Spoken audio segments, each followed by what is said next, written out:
నా కృష్ణుడు గొప్ప అని గోపయ్య, నా రాముడు గొప్ప అని రాఘవయ్య. ఇద్దరు వ్యక్తుల మధ్య ఓ రోజు పెద్ద గొడవ. ఊరి ప్రజలు గుమ్ముగూడి వీళ్ల గొడవ చూస్తూ గుంపులో నుంచి ఒకతను, ఎందుకయ్యా గొడవ? మీ ఇద్దరి భక్తిని తులాభార తూకమేస్తే తేలిపోతుంది కదా అని అంటాడు. ఆ ఇద్దరికి సలహా నచ్చి తక్కెడ తెప్పించి అందులో ఓ పక్క గోపయ్య కూర్చుంటూ, అయ్యా కృష్ణయ్య, నేనే గెలిచేలా చూడు అని దండం పెట్టుకుంటాడు. ఇంకో పక్క రాఘవయ్య, నన్ను గెలిపించి నా పరువు కాపాడు సీతారామ ప్రభో అంటూ తక్కెళ్ళ కూర్చుంటాడు. రాఘవయ్య వైపు బరువు ఎక్కువై తక్కెడ కిందికెళ్ళి గోపయ్య వైపు పైకి లేస్తుంది. ఇది చూసిన జనాలు రాఘవయ్యదే గెలుపని చప్పట్లు కొట్టి ఎవరి దారిని వాళ్ళు వెళ్ళిపోతారు. ఓటమితో చిన్నబోయిన గోపయ్య బాధతో ఇంటికెళ్ళి తలుపులేసుకుని బోరుమని ఏడవడం మొదలు పెడతాడు. ఇంకప్పుడే సాక్షాత్తు ఆ కృష్ణయ్య తండ్రే ప్రత్యక్షమవుతాడు. గోపయ్య ఒక్క క్షణం కలేమో అనుకుంటాడు. కానది నిజమని తెలుసుకుని కృష్ణయ్య పాదాల మీద పడి, ఏంటి కృష్ణయ్య, నన్ను ఓటమి పాలు చేశావుగా అంటూ గోడు చెప్పుకుంటాడు. కృష్ణయ్య గోపయ్యని పైకి లేపి, నీ ఓటమికి కారణం నువ్వే గోపయ్య అని అంటాడు. గోపయ్యకేం అర్థం కాక, ఎలా స్వామి అని అడుగుతాడు.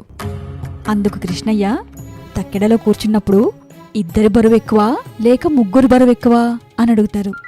ఏంటి ప్రభు, చిన్నపిల్లోని అడిగినా ముగ్గురు బరువే ఎక్కువని చెప్తాడు. అయినా ఎందుకు అడుగుతున్నారు అని గోపయ్య అడిగితే, నీ తక్కెడలో ఇద్దరు కూర్చుని రాఘవయ్య తక్కెడలో ముగ్గురు కూర్చుంటే గెలుపు రాఘవయ్యదే అవుతుంది కదా అని కృష్ణయ్య అంటారు. గోపయ్య తెల్లమొహమేసి, అర్థంగాలా స్వామి అని అంటాడు.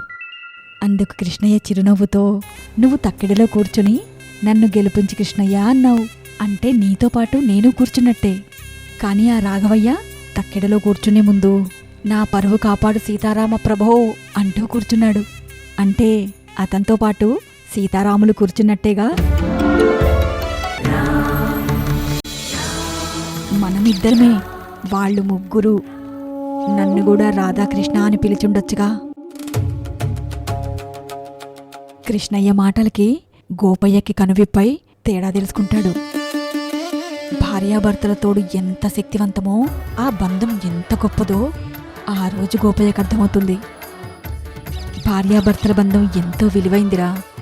ఈ విలువ నాకు నాన్నకి తెలుసు కాబట్టే ఎన్ని ఆటంకాలొచ్చినా ఎదుర్కొంటాము, కలిసే ఉంటాము. రేపటి రోజున మీకు పెళ్ళయ్యాక మీరు కూడా అలాగే ఉండాలి. అలాగే అమ్మా, మిమ్మల్ని చూస్తున్నాం కదమ్మా, డెఫినెట్గా ఫాలో అయిపోతాం.